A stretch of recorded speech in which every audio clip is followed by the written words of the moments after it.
We're pleased to have Kevin Henson back in the Economic War Room. Kevin is an international security expert. He works with Allied Special Operations Group, or ASOG, and he's here to talk to us today a little bit about the IT threat that we face individually as Americans, but also collectively as a nation. Welcome back, Kevin. Thank you very much. It's very nice to be here. So I guess we'll get started with news from yesterday, as it came out on WorldNet Daily and in other sources that GE's in trouble again, that one of their engineers was caught handing secrets of gas turbines to the Chinese. So he was smuggling data out in what we call steganography, and I'll actually show you how he did it in a little bit. But one of the big problems the Chinese have is they're trying to build their own attack helicopters and aircraft and tanks and things like that now, instead of just buying stuff made from in the Soviets. China 2025. Everything's got to be made in China by 2025, essentially. Well, because I guess they're tired of getting leftovers from the Russians. Right. So they got in trouble a few years ago buying GE turbines that were supposed to be for civilian use and then putting them in their new attack helicopter, which looks basically like a copy of a Mangusta or a Eurocopter. And now... Oh, the Chinese-American... Yeah, Jinqing? Jiang. Yes. So apparently at home he had a handbook of all the things in the Chinese shopping list, all the things they want and what they're willing to pay for the secrets of these things.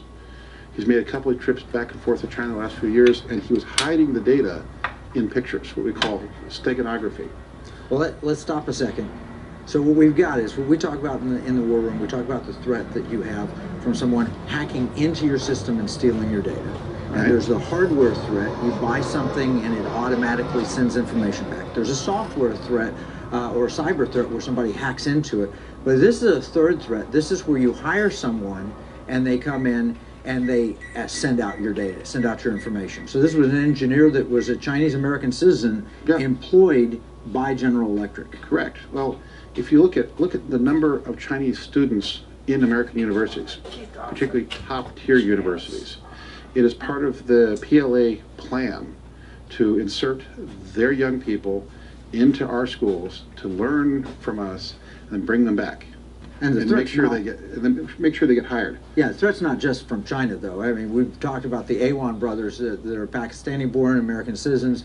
You know, they got unvetted and they're hired in Congress, and they're running the IT departments of some of the top members of Congress. Yeah, but in China it's a more specific threat because everybody who goes to college has to take military service. Okay, everybody gets their doctoration course at the beginning of their college career, and then they're sent overseas to study. So it's not that this person didn't work for the Chinese government. No, they all do. They all do, and they're all working for the Chinese military. Right. And then you figure about 10% of the total Chinese student population in the U.S. works directly for People's Liberation Army Intelligence Service. Now, when you go to the computer fields, you know, cybersecurity, artificial intelligence, big data sets, that number ratchets up to the 85% of those students enrolled in those courses here in the United States are taking all that data straight back to their Chinese handlers.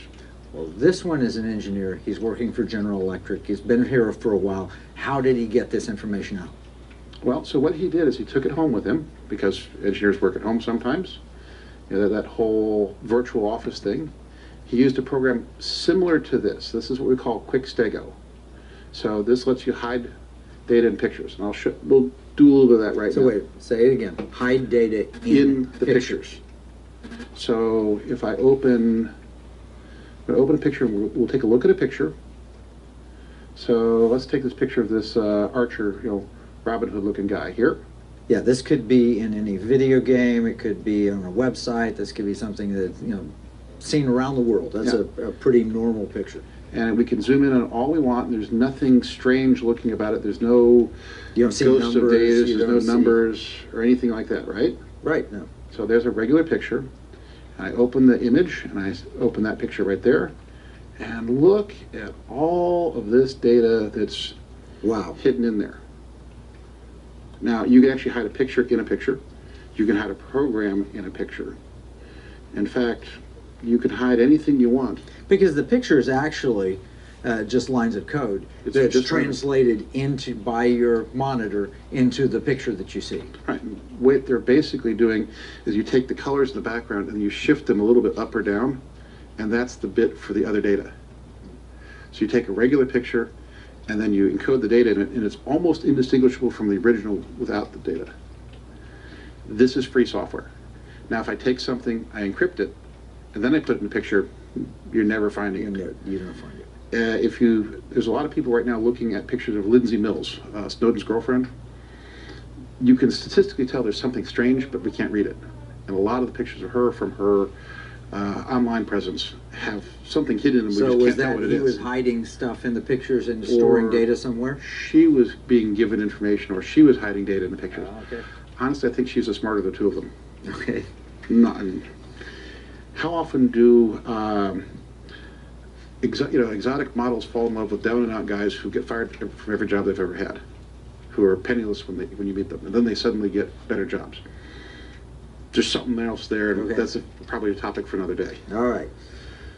So that's an example of a way that you could pass, and that's what this Chinese engineer was doing. Yeah, he was taking data, hiding it in pictures, and he made a couple trips back and forth to China, and you share some of your family photos with your extended family over there, Hidden in plain sight. hidden in plain sight. So what this was doing was allowing the Chinese military to essentially steal American technology and upgrade their helicopters to where they could compete in a military exchange. Yeah, the latest Chinese aircraft, their J-15, 16, 18, 20, look a lot like American aircraft. They do.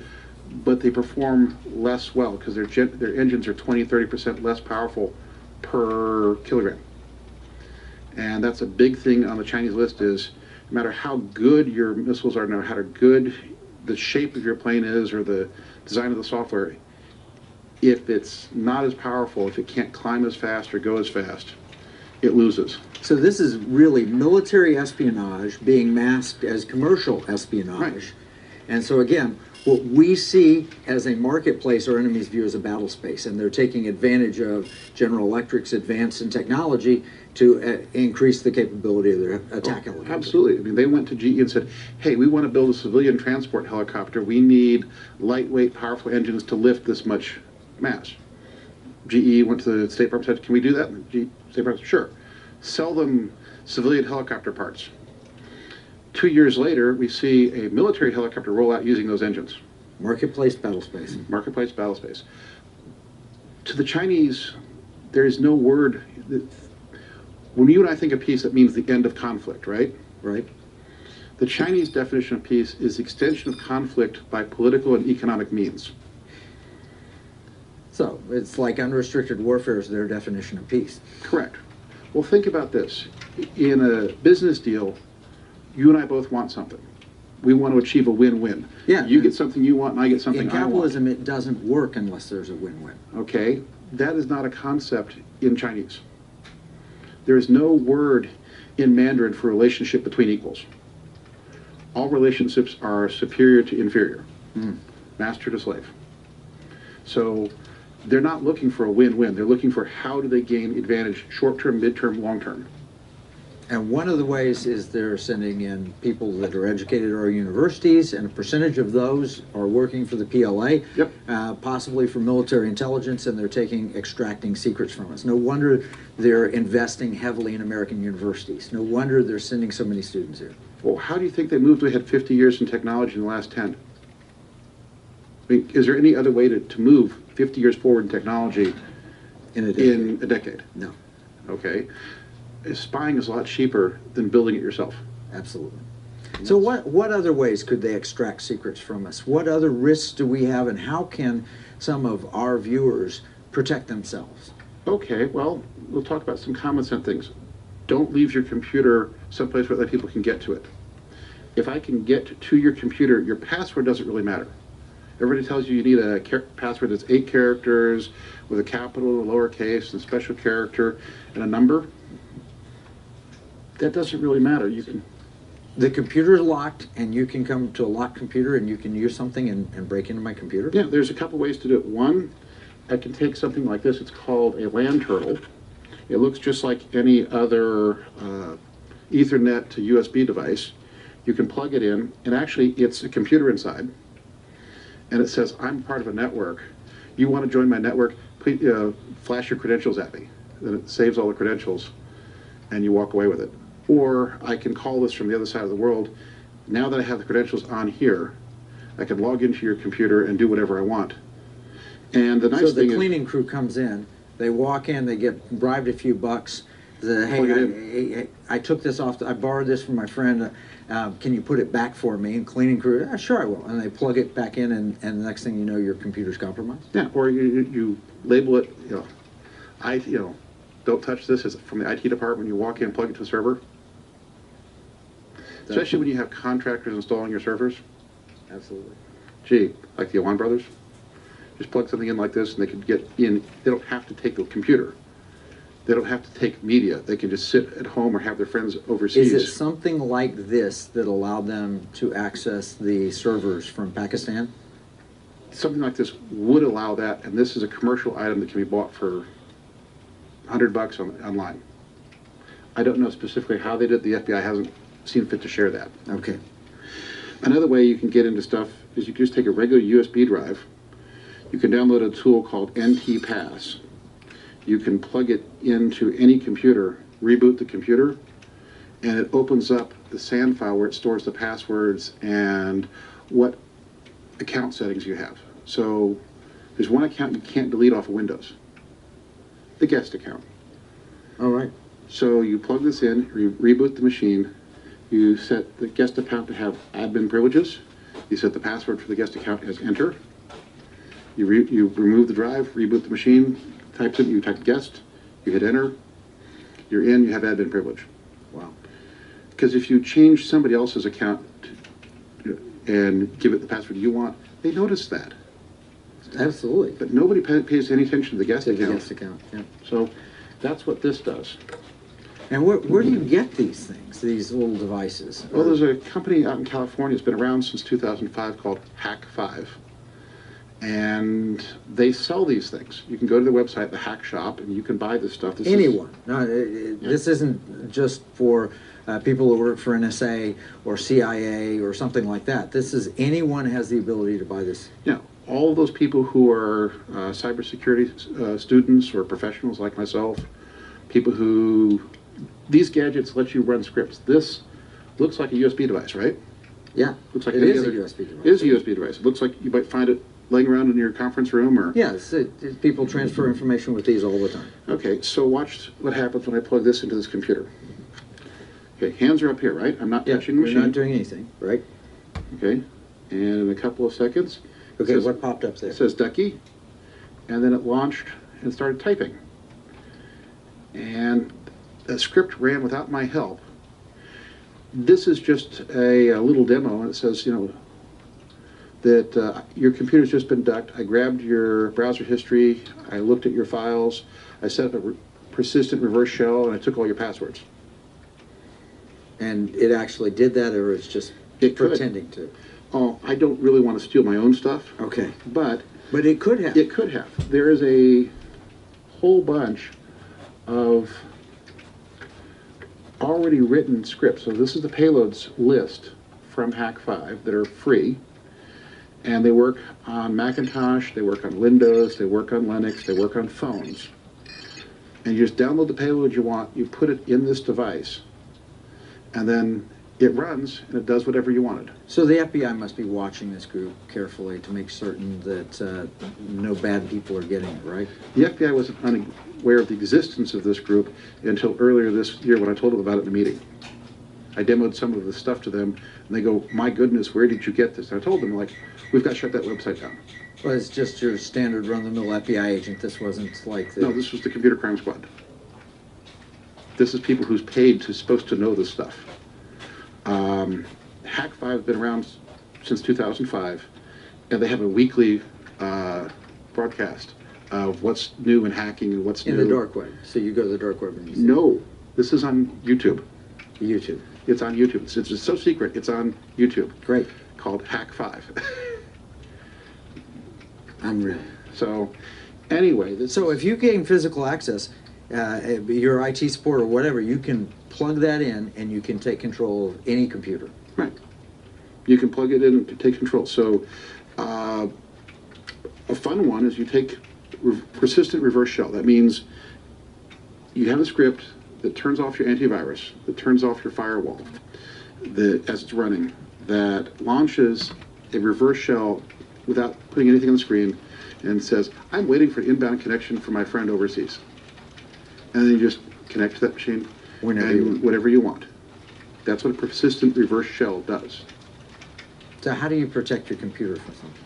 Well, step one, don't leave it around. Okay.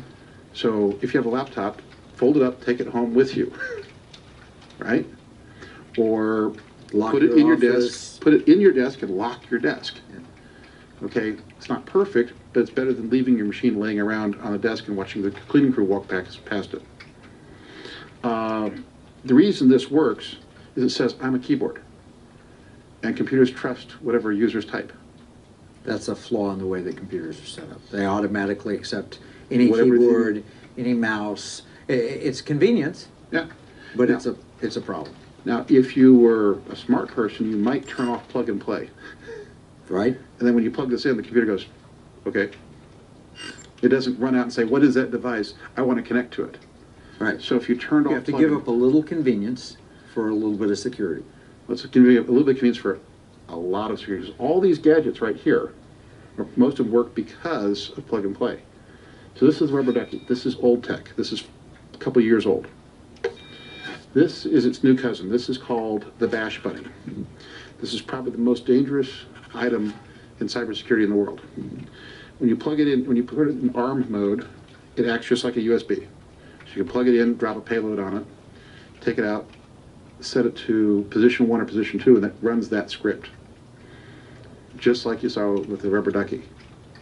Except this is a full Linux box. This is a quad-core computer hidden in a USB device. And it can emulate not just your keyboard, but also the mouse, also a network device, also a storage device, also a serial device. It's a programmable hacking tool. It's a programmable hacking tool with a vast library of thousands of pre-written hacks. Fun, exciting. Yeah. And then, ever go to Starbucks? Yeah, of course. You get your morning coffee? Well, I prefer the local version, but sure. Okay, well, be on the lookout for this. This is what's called a Pineapple Nano. This has a script for it that you run that pretends to be whatever the nearest Wi-Fi hotspot is. It clones its identity, kicks everybody off their local Wi-Fi, makes them connect to this, then it connects to that. So it runs everybody else's traffic through this device. This little device. This Because little it device. used to be, when I was talking to people, there'd be a truck that would park out in front and they could accomplish that. But this can be done with this little device. Yeah, so now they have a battery that you can connect to it, and you can actually wear it inside your shirt pocket. So you don't even see it. You don't even see it. And you, So when your computer logs on, it's looking for Starbucks Wi-Fi, it's actually logging onto this, yes. And then, and then it routes it through the Starbucks Wi-Fi? yeah, so it makes one connection to Starbucks Wi-Fi, and it makes everybody else connect to it. So it takes all the traffic from that Starbucks, routes it through that, and saves it on your machine. And your computer's probably set every time you go to Starbucks to automatically log on. It'll automatically log on to this instead of actually directly to Starbucks, and they can take everything from you. They can take everything from you. It's also great for hotels, airports, and other places where people are expecting public Wi-Fi. Yeah. So I thought a solution for a problem like this was to carry my own MiFi card, but now I understand that my MiFi card can be spoofed into thinking it's hitting the cell tower, and it's actually hitting. Yeah, there's a device similar to that. It's called a Hack RF1 that will do that. Yeah. So that's only like $100. The Hack RF1's only $300. So you can, for $300. So I'm you getting can- a more sophisticated class of criminal trying to get my stuff than the average guy, thinking I'm being so smart going through the cell towers. But essentially, we're vulnerable. Yes. Yeah, that's why I don't have to talk about anything important on my cell phone unless I'm running an encrypted client, like a silent circle or something like that. So I have voices encrypted from me to the tower to whatever, and then decrypted at the other end. And finally, we get to this little gadget, which looks like nothing. It looks like a USB hub. It's a little bump on a wire. So Yep. what this does is you plug this into the Ethernet. router, one side, you plug it into your computer on the other, and it's got a little switch here. And if I put it up here at the top where it says tap, then all I have to do is plug a USB device into it, and it'll save all the packets, both directions going through this. So it's a network tap that does not show up. This is hidden behind your desk. You would never see this because your desk is up against the wall and you've got all these wires running through it anyway. Yeah, so hide it behind a wall. On engagements, we've used this to, we were hired by, say, a store in the mall. It lost all its credit card information. We paid a girl to wander in there, to stumble, spill her purse on the ground, and then plug one of these in under cash register. We were able to take all the data off the cash register, transactions back and forth, track that to the financial server, had the key password to their financial server, and we were able to look at all transactions globally by dropping. These are the kind of things that the big companies, Target and all those that have been hacked, little things like this enable bad people to steal all that information, and then all of a sudden I'm notified my credit card number has to change. And all you need is a junior college level understanding of networks and some spare time to watch YouTube to figure out how to use these, and a couple $100. Yeah. I think of a t-shirt, Target got hacked and all I got was free credit monitoring service, you know, or something like that. I mean, we're all being impacted because this is so prevalent. Yeah. And it's happening at major corporations with sophisticated IT departments, and they're still succumbing to these kind of hacks. Well, if you're a major corporation, you need somebody from outside your organization to try to hack you under contract to find out where your weaknesses are, because until somebody tries, And you've done that. that's what we do. That's what you do. Okay. So now don't blame Hack5 for making this stuff, No. because this is also the answer to some of those problems. So tap is one thing. It's great to tap stuff if you're an IT guy and you're trying to figure out what's coming out of that camera. Where is that data coming from? This is a really useful tool for diagnosing things. You can do remote access. That's this next little toggle here. And then you can turn this gadget into a VPN. So this is a security device that lets you encrypt stuff coming out of this machine. If I just plugged it in here, then everything going. The technology is not good or bad. True.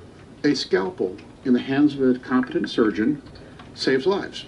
And in the hands of Jack the Ripper. It's, you know, a deadly instrument. Yeah. Technology is exactly like that. It's only as good as the person using it. Kevin, one last thing. We have viewers that are very interested in protecting themselves, and they just don't know how. They don't know what all this technology is. They don't watch Hack5.